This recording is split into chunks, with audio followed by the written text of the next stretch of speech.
Welcome back, STEM students, to Mampaisan's online classroom.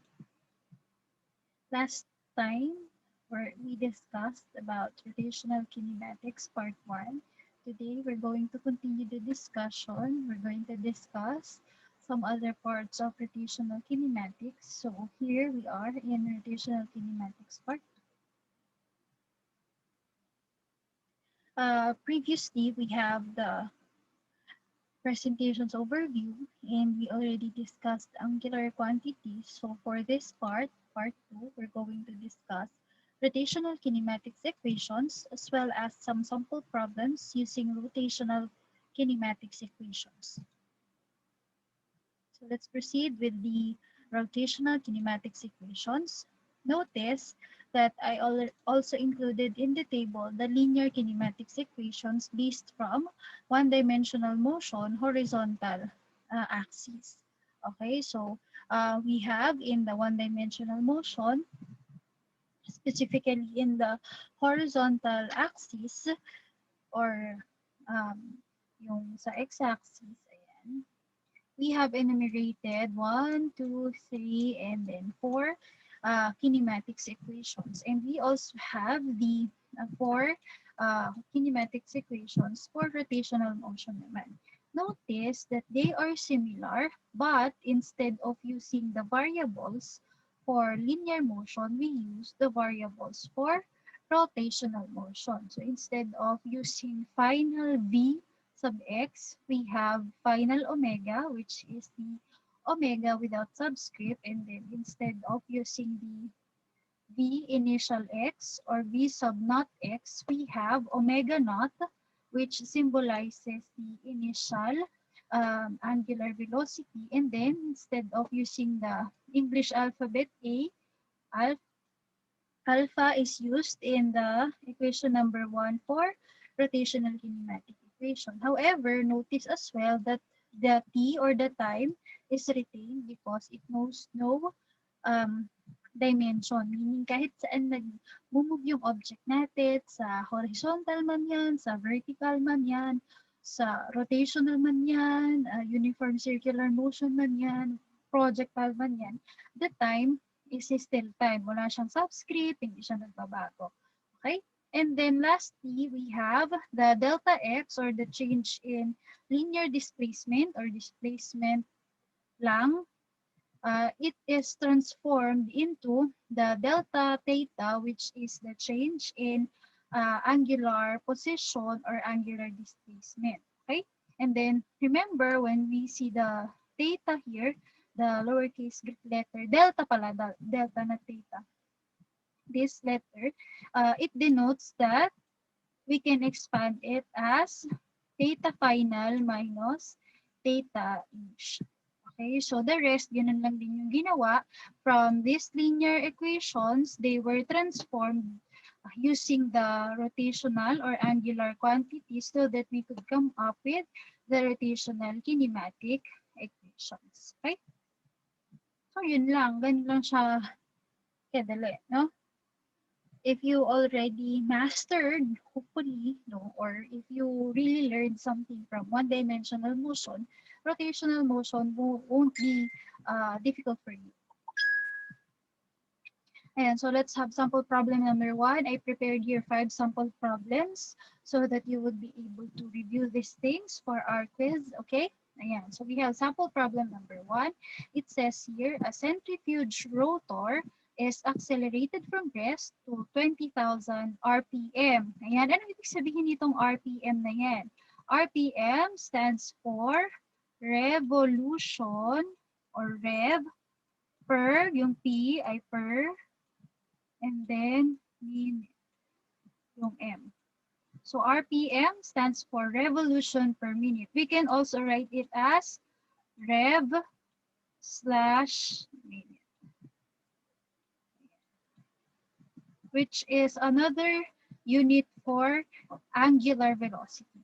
And then moving on, ayan, accelerated from rest to 20,000 RPM in 30 seconds. A, what is its average angular acceleration, and then B, through how many revolutions has the centrifuge rotor turned during its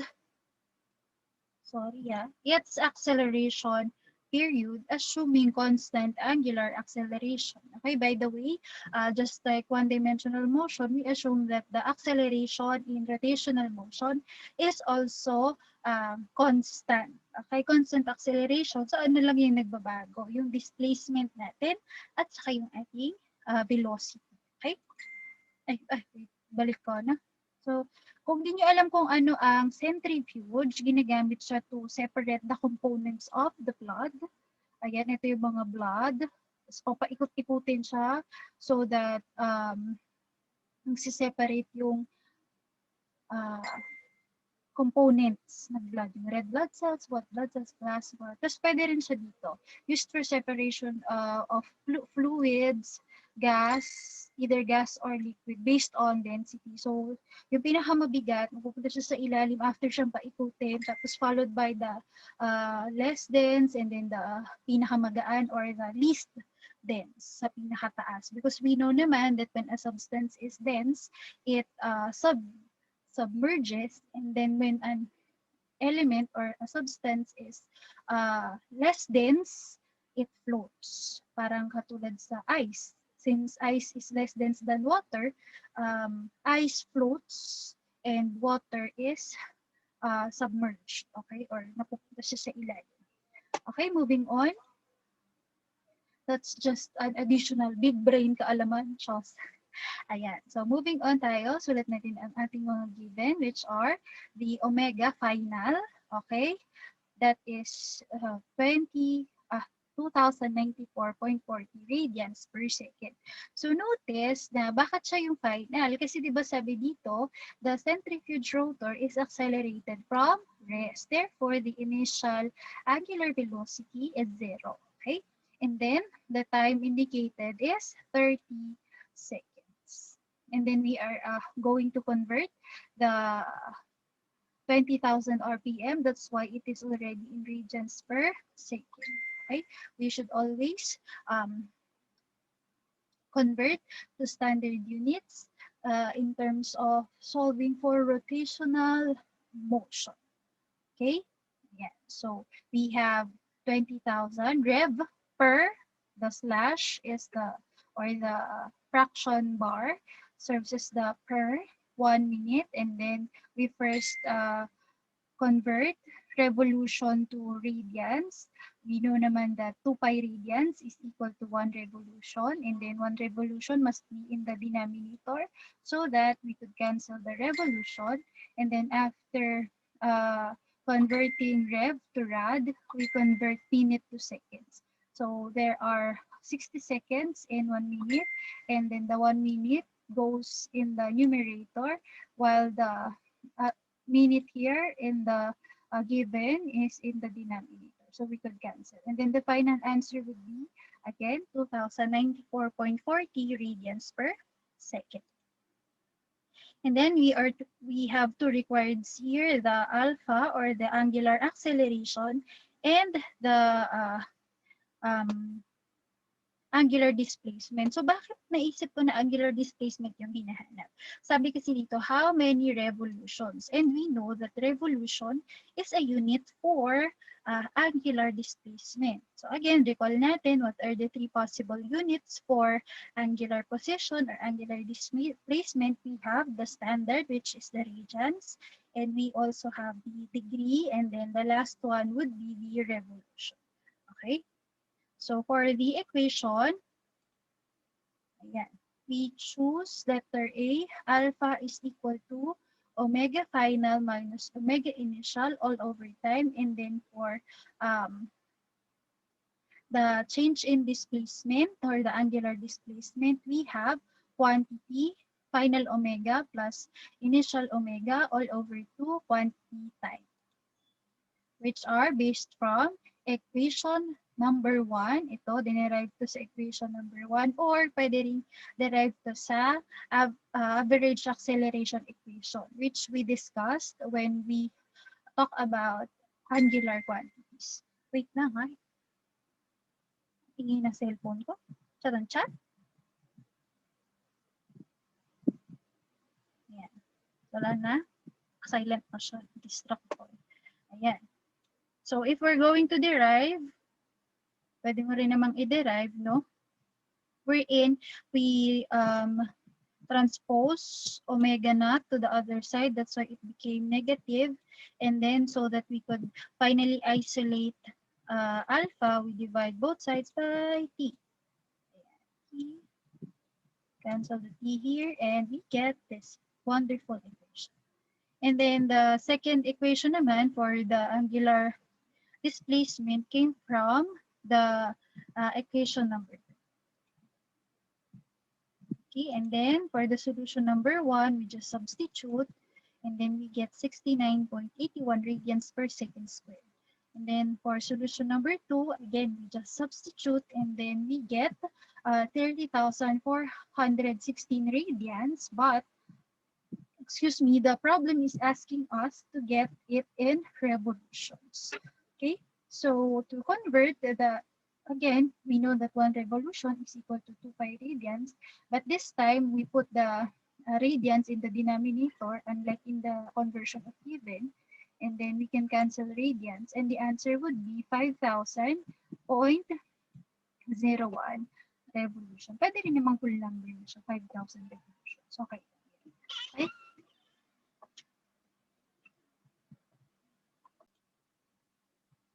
Okay, moving on. Ayan, may sagot na tayo for letter B. The delta theta would be 5,000.01 revolutions. And then let's proceed to sample problem number 2. A compact disk rotates from rest to reach an angular position of 14 radians in a time of 0.892 seconds. What is the angular acceleration of the disk, assuming the angular acceleration is uniform? Ayan, by the way, dito ha, tandaan, if the result is positive, it means that it is in counterclockwise movement. If the result is negative, it means that it is going in the clockwise movement. Negative clockwise, positive counterclockwise. So kanina dun sa problem natin, yung nakalimutan ko lang ilagay, dapat ang final answer niya ay may counterclockwise or clockwise. Okay?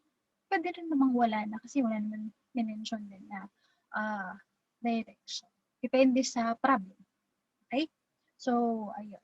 Pero kasi sabi, acceleration. So, balikan natin pala para malinaw. No? So, ito, acceleration kasi ang hinahanap. So, dapat pala may direction. So, either you indicate the plus sign here. Pwede na yon dito din. Plus sign. Or, pwede namang wala yung plus sign. Tapos, lagay mo 81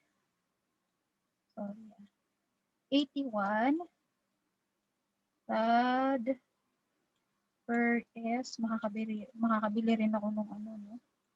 Balang araw. C double. CC double. Tapos ito din, pwedeng 5,000.01 rev CC. Pero how many revolutions lang pala to? So kahit wala na pala yung positive. Joke lang.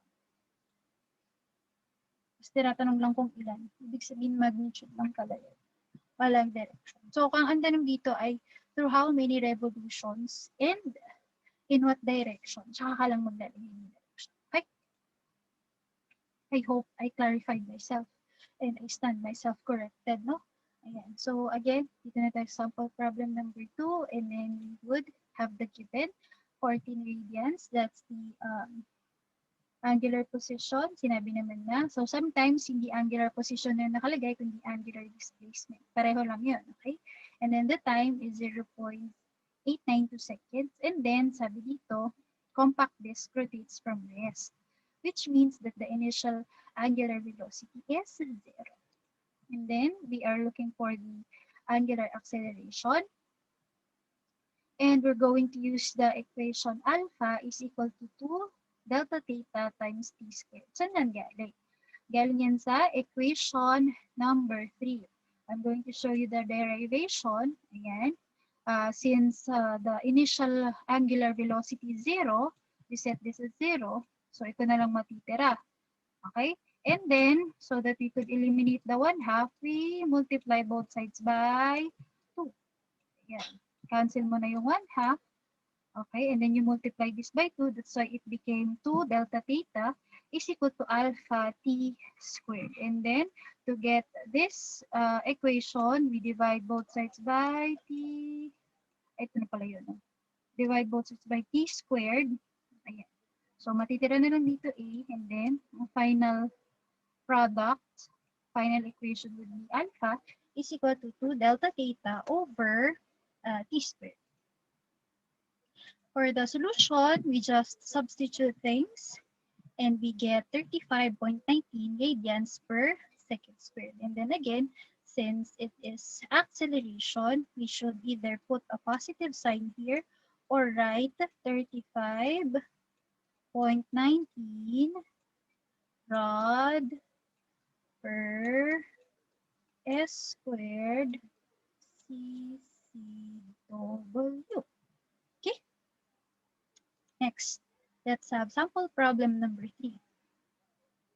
It says here, 0.3 meter radius automobile tire rotates after starting from rest and accelerating at a constant 3 radians per second squared over a 5-second interval. How fast does the tire rotate after 5 seconds? The given are the angular acceleration, which is 3 radians per second squared. It's positive, so it's counterclockwise, and then the time, which is 5 seconds, and the initial angular velocity 0. Kasi sabi, is starting from rest. Now, para saan itong radius na yan? Hindi siya kailangan, no? Kaya hindi ko na siya simple sa given natin. Okay? Pampalito lang siya. Okay, and then we are looking for the omega, or the final omega to be specific. And then we're just going to use as is equation number 1 from rotational kinematics equations. And then we substitute everything and we get the final answer. Omega, or final omega, is equal to 15 radians per second. Either you put a positive here or you have 15 radians per second CC double. Okay. Next, let's have sample problem number 4. A Ferris wheel. Hopefully, nakakita na kayo ng Ferris wheel, no? Again, a Ferris wheel rotating initially at an angular speed of 0.16 radians per second accelerates to an angular speed of 0.7 radians per second. So, bumilis siya, no? What is its angular acceleration if it moved to an angular position of 2.5 radians? So, again, let's have the given final angular speed. Magnitude lang yung mga binigay, no? Mapapansin mo, angular speed. Therefore, mga magnitude lang. Yan. Okay? So, ang magiging final answer mo is magnitude lang din ng angular acceleration. So, okay lang yon. Kapag halimbawa, binigay lang ay mga angular speed, hindi sinabi na angular velocity.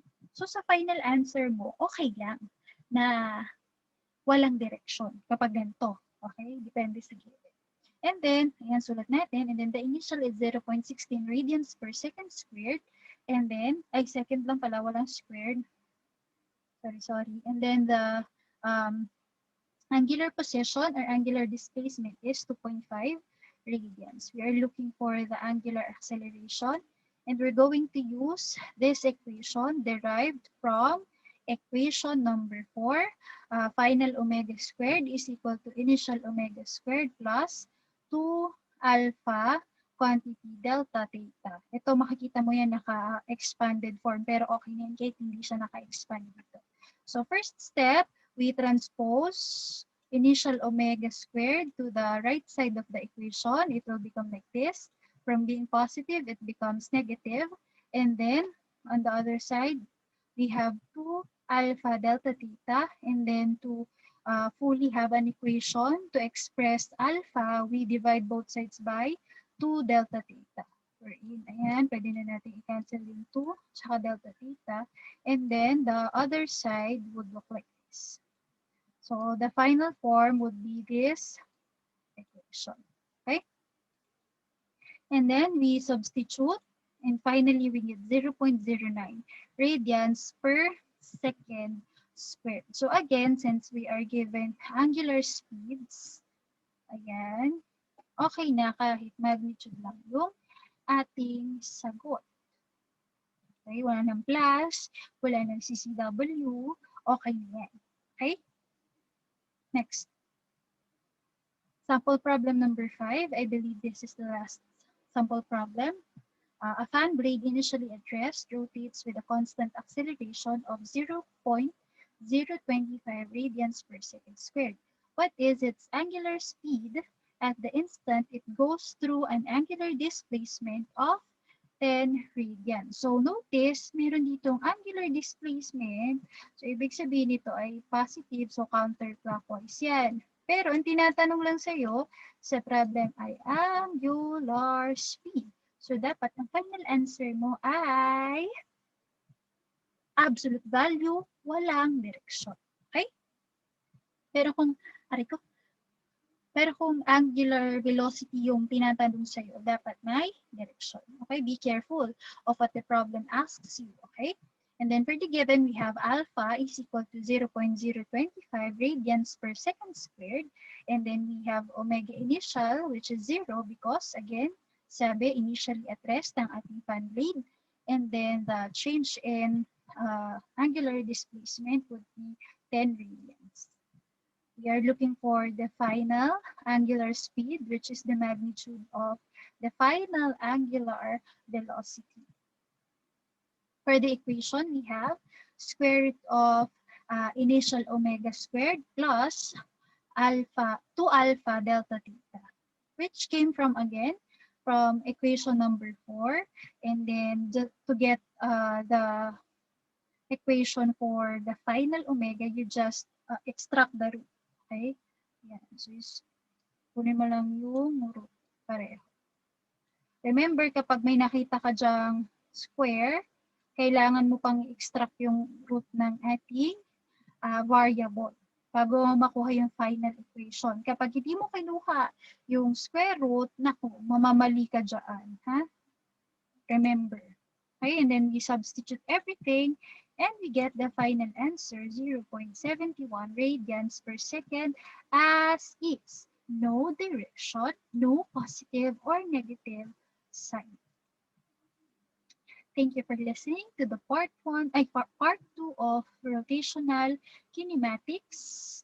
See you again on our next video, still under module 8, but this time it's going to be rotational dynamics, and the major character in rotational dynamics is the physical quantity we call torque. Thank you for listening again. I hope you learned something. Keep learning at magpakabait. Bye.